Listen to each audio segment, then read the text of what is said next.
جنت میں عورت کو کیا ملے گا؟ مرد کو تو 72 حوریں ملیں گی، مگر عورت کو کیا ملے گا؟ نبی کریم صلی اللہ علیہ وسلم نے فرمایا، بسم اللہ الرحمن الرحیم، اللہ نے جنت کو پیدا فرمایا اور اسے اپنے اولیاء کا گھر قرار دیا اور اپنے برگزیدہ، منتخب و پسندیدہ بندوں کی رہائش بنایا اور اسے اپنی رحمتوں، کرامتوں اور رضا سے بھر دیا ہے اور اسی کی طرف ترغیب دلائی ہے اور اسی کی دعوت دی ہے اور اس کا نام دارالسلام یعنی سلامتی والا گھر رکھا ہے۔ ایسا گھر جس کی نعمتیں نہ کبھی ختم ہو اور نہ ہی فنا، ایسا گھر جس میں ہر بھلائی اضافے کے ساتھ ہے، اور یہ جنت ان لوگوں کی مشتاق ہے جو اسے حاصل کرنا چاہتے ہیں اور ان لوگوں کے لیے ہی سجائی گئی ہے جو اس کی خواہش مند ہیں۔ اور قرآن و حدیث میں کئی مقامات پر اس کی صفات یعنی نعمتوں کا تذکرہ ہوا ہے۔ اس میں رہنے والے بڑے سعادت مند ہیں اور اس کے وارث بہت ہی کامیاب ہیں۔ صحیح بخاری و مسلم کی حدیث ہے، ابو ہریرہ رضی اللہ تعالیٰ عنہ سے روایت ہے کہ اللہ کے رسول صلی اللہ علیہ وسلم نے ارشاد فرمایا، اللہ تعالیٰ نے فرمایا، میں نے اپنے نیک بندوں کے لیے وہ کچھ جنت میں تیار کر رکھا ہے جسے نہ کسی آنکھ نے دیکھا اور نہ ہی کسی کان نے اس کے بارے میں سنا اور نہ ہی کسی انسان کے دل میں اس کا تصور یعنی خیال آیا۔ ایسا گھر جس کے مناظر شاندار اور روشن ہوں گے اور اس کا صحن بہت ہی خوبصورت ہے اور تعمیر بڑی عمدہ ہے، اور اس میں ایک اینٹ سونے کی اور دوسری چاندی کی ہے، اور اس کی دیواروں کا گارا انتہائی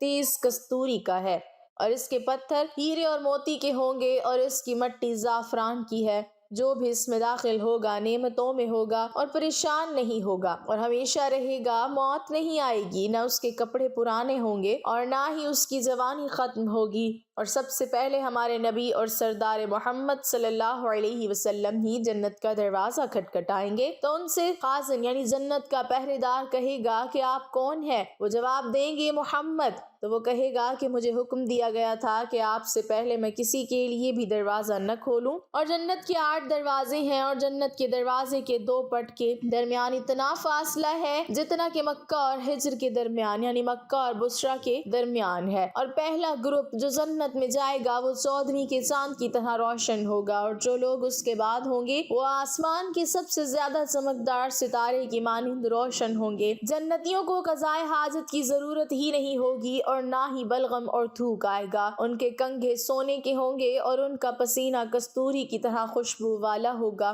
اور ان کی عود ایک خاص خوشبو ہی کی ہوگی۔ ان کے درمیان نہ کوئی اختلاف ہوگا اور نہ ہی بغض، ایک انسان کی مانند سب ایک جیسے ہوں گے۔ آدم علیہ السلام کی طرح 60 فٹ لمبے اور 60 فٹ چوڑے ہوں گے، اور صبح اور شام اللہ کی تسبیح بیان کریں گے۔ جنت والے جنت میں اس حالت میں داخل ہوں گے کہ ان کے جسم پر بال نہیں ہوں گے اور داڑھی بھی نہیں ہوگی، نوعمر کی طرح ہوں گے، سفید رنگ اور سر کے بال گھنگریالے ہوں گے، سرمگی آنکھیں، 33 سال کی عمر ہوگی، ان کے چہروں پر عزت، نور، خوبصورتی اور تازگی نمایاں ہوگی۔ آپ ان کے چہروں میں نعمتوں کی رونق دیکھیں گے۔ وہ ایک دوسرے کو پکاریں گے کہ بے شک تم ہمیشہ زندہ رہو گے، کبھی موت نہیں آئے گی، اور تندرست رہو گے، کبھی بیماری نہیں آئے گی، اور ہمیشہ جوان رہو گے، کبھی بیماری نہیں آئے گی، اور ہمیشہ نعمتیں ملتی رہیں گی، کبھی ختم نہ ہوگی، اور تمہارے لیے جنت میں ہر قسم کے پھل ہیں۔ اور اگر جنتیوں میں سے ایک شخص جھانک لے اور اس کے کنگن نظر آ جائیں تو ان کی روشنی سے سورج کی روشنی اس طرح مٹ جائے جس طرح سورج کی روشنی سے ستاروں کی روشنی مٹ جاتی ہے۔ اور جب تم اللہ سے جنت مانگو تو جنت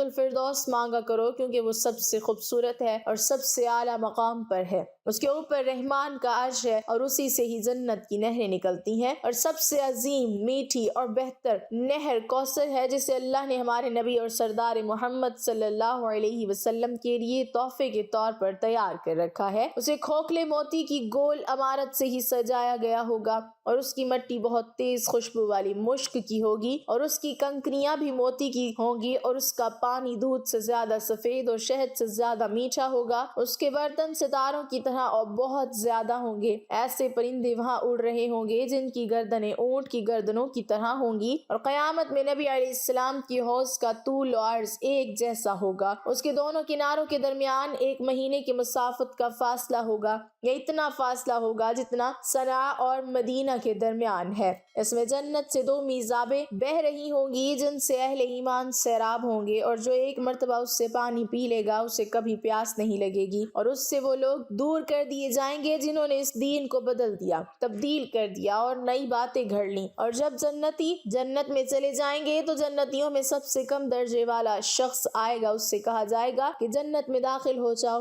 وہ کہے گا کہ اے میرے رب کیسے، جبکہ تمام جنتی اپنی اپنی جگہوں میں جا چکے ہیں اور اپنی نعمتوں کو بھی حاصل کر چکے ہیں۔ تو اس سے کہا جائے گا کہ آپ کا کیا خیال ہے اگر آپ کو وہ سب کچھ مل جائے جو دنیا میں کسی بادشاہ کے پاس ہوتا ہے؟ وہ کہے گا کہ میرا رب میں راضی ہو گیا۔ اللہ فرمائے گا یہ تو تمہارا ہو ہی گیا، اور اس کے ساتھ ساتھ اس جیسا، پھر اس جیسا، پھر اس جیسا، پھر اس جیسا۔ تو 5ویں مرتبہ وہ کہے گا کہ میرے رب میں راضی ہو گیا۔ اللہ فرمائے گا کہ یہ بھی تمہارا اور 10 گنا زیادہ بھی تمہارا، وہ سب نعمتیں تمہاری جو تمہارا دل چاہے اور تمہاری آنکھوں کی ٹھنڈک ہو۔ وہ کہے گا کہ میرے رب میں خوش ہو گیا۔ اور جو سب سے بلند مقام والے جنتی ہیں ان کے بارے میں اللہ فرماتا ہے یہ وہ لوگ ہیں جنہیں کا جنت میں بھیجنے کا میں نے ارادہ کیا، ان کی میزبانی کو میں نے اپنے ہاتھ سے تیار کیا ہے اور اس پر مہر بھی لگا دی ہے جسے کسی آنکھ نے دیکھا نہیں، کسی کان نے سنا نہیں، اور نہ ہی کسی انسان کے دل میں اس کا تصور آیا۔ اور جنت میں ایسا درخت ہوگا کہ اس کے سائے میں 100 سال تک سواری چلتی رہے پھر بھی اس کا سایہ ختم نہ ہو۔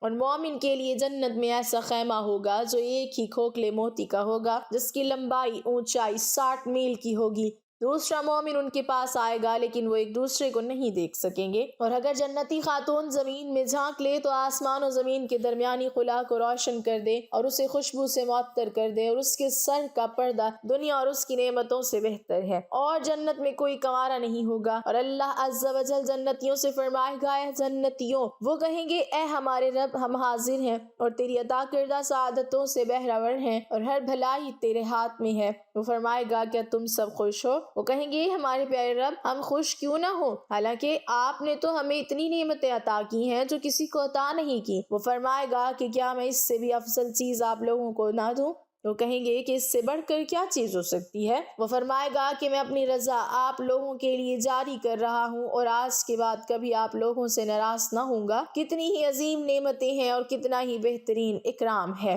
اور سب سے عظیم انعام اور سب سے بڑی نعمت اللہ تعالیٰ کے چہرے کو دیکھنا ہے جس کے سامنے تمام نعمتیں چھوٹی ہوں گی۔ بخاری اور مسلم کی حدیث ہے، جزیر بن عبداللہ رضی اللہ تعالیٰ عنہ فرماتے ہیں کہ ہم اللہ کے رسول صلی اللہ علیہ وسلم کے پاس تھے تو انہوں نے 14ویں رات کے چاند کی طرف دیکھا اور فرمایا آپ سب جس طرح اس چاند کو دیکھ رہے ہیں اور اسے دیکھنے میں سب کو اکٹھا ہونے کی بھی ضرورت نہیں، اسی طرح اپنے رب کو اپنی آنکھوں سے دیکھیں گے۔ اور جنت عدن میں اللہ اور جنتیوں کے درمیان صرف کبریائی کی چادر حائل ہے جو اس کے چہرے پر ہے، اور پکارنے والا پکارے گا اے اہل جنت، بے شک اللہ کے پاس تمہارے لیے ایک عمدہ ہے جسے وہ پورا کرنا چاہتا ہے۔ تو وہ کہیں گے کہ اللہ تبارک و تعالیٰ نے ہمارے نیکیوں والے میزان کو بھی بھاری کر دیا، ہمارے چہروں کو بھی منور کر دیا، ہمیں جنت میں بھی داخل کر دیا اور آگ سے بھی بچا لیا، اب کون سا وعدہ باقی ہے؟ اللہ تعالیٰ اپنے حجاب کو ہٹائے گا اور وہ اس کی طرف دیکھیں گے اور ان کو جتنی بھی نعمتیں اللہ نے دی ہوں گی ان سب سے زیادہ پسندیدہ نعمت یہی ہوگی کہ وہ اپنے رب کو دیکھتے رہیں۔ ناظرین، اگر آپ اللہ تعالیٰ اور اس کی کتاب پر ایمان رکھتے ہیں تو پھر آپ کے علم میں ہونا ضروری ہے کہ اللہ تعالیٰ نے اپنی کتاب میں ارشاد فرمایا اور آپ کا رب کسی پر ظلم نہیں کرے گا، اور دوسرے مقام پر فرمایا بے شک اللہ تعالیٰ ایک ذرہ برابر بھی ظلم نہیں کرتا، اور اگر کوئی نیکی ہو تو اسے دگنی کر دیتا ہے اور اپنے پاس سے بہت بڑا ثواب دیتا ہے۔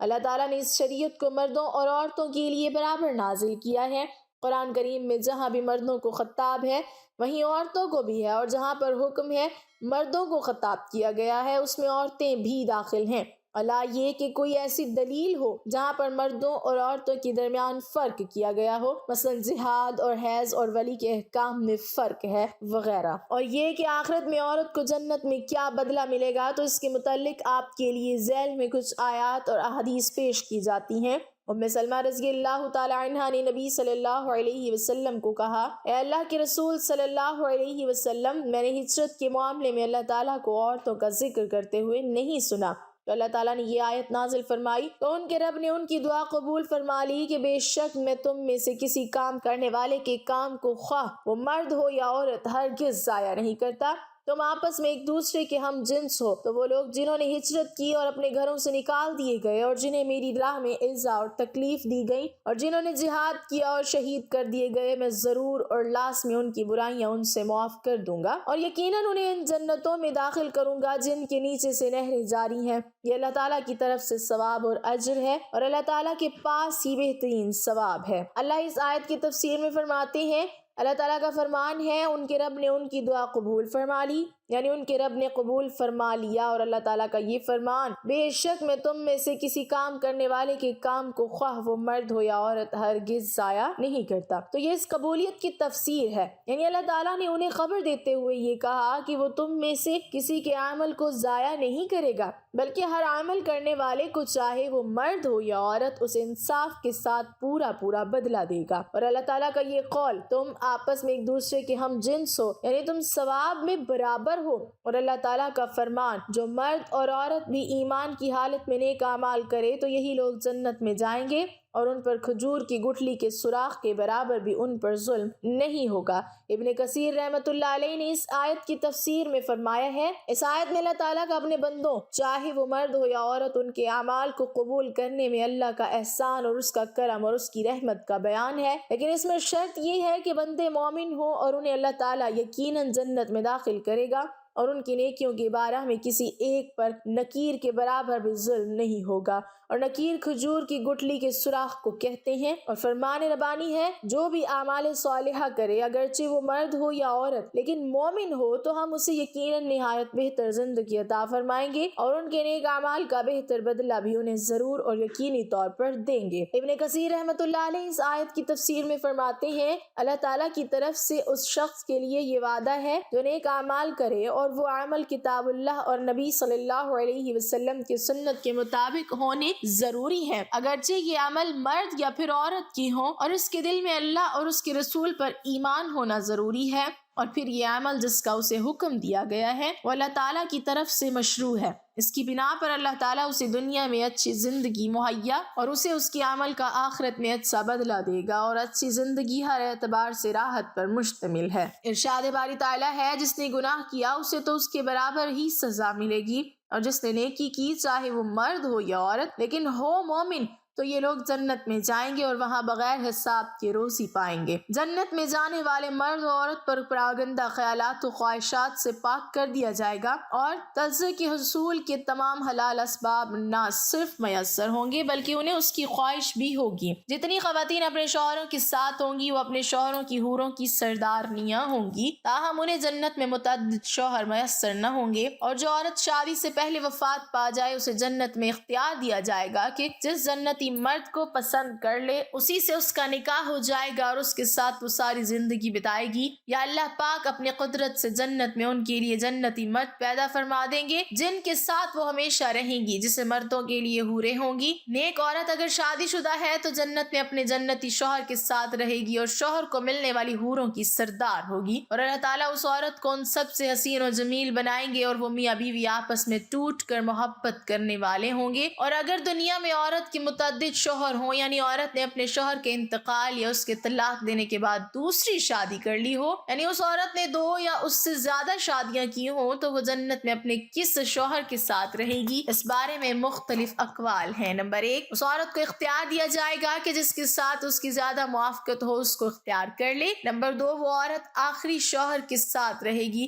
حضرت ابو درداء رضی اللہ تعالیٰ عنہ سے مروی ہے کہ آپ صلی اللہ علیہ وسلم نے فرمایا، عورت کو اس کا آخری شوہر ملے گا۔ نمبر 3، عورت اس شوہر کے ساتھ رہے گی جس نے دنیا میں اس کے ساتھ اچھے اخلاق کا برتاؤ کیا ہو، اور وہ شوہر جس نے عورت پر ظلم کیا ہوگا، اس کو تنگ کیا ہوگا، وہ اس عورت سے محروم رہے گا۔ حضرت ام سلمہ رضی اللہ تعالیٰ عنہ کی ایک روایت میں ہے کہ انہوں نے آپ صلی اللہ علیہ وسلم سے پوچھا کہ کسی کے 2 شوہر ہوں تو وہ جنت میں کس کے ساتھ رہیں گی؟ آپ صلی اللہ علیہ وسلم نے فرمایا، اسے اختیار دیا جائے گا، پس وہ اس شوہر کو اختیار کرے گی جس نے دنیا میں اس کے ساتھ اچھے اخلاق کا برتاؤ کیا ہو، اور وہی اس کا جنت میں شوہر ہوگا۔ اے ام سلمہ، اچھے اخلاق والے دنیا اور آخرت کی بھلائی لے گئے۔ نمبر 4، بعض حضرات نے یوں تبتیق کی ہے کہ اگر سب شوہر حسن خلق میں برابر ہوں تو آخری شوہر کو ملے گی، ورنہ اسے اختیار دیا جائے گا، اور اگر عورت کنواری ہو یعنی اس کا شادی سے پہلے ہی انتقال ہو، یا شادی شدہ تو ہو لیکن اس کا شوہر جنتی نہ ہو، تو جنت میں جس مرد کو بھی وہ پسند کرے گی اس کے ساتھ اس کا نکاح ہو جائے گا، اور اگر موجودہ لوگوں میں کسی کو بھی پسند نہ کرے تو اللہ تعالیٰ اس کے لیے ایک مرد جنت میں پیدا فرمائیں گے جو اس کے ساتھ نکاح کرے گا۔ اللہ تعالیٰ ہمیں دین کی مکمل سمجھ نصیب فرمائے اور ہمارا خاتمہ ایمان پر فرمائے، آمین۔ ناظرین، کمنٹ باکس میں اللہ تعالیٰ کے 99 ناموں میں سے ایک نام ضرور ٹائپ کریں۔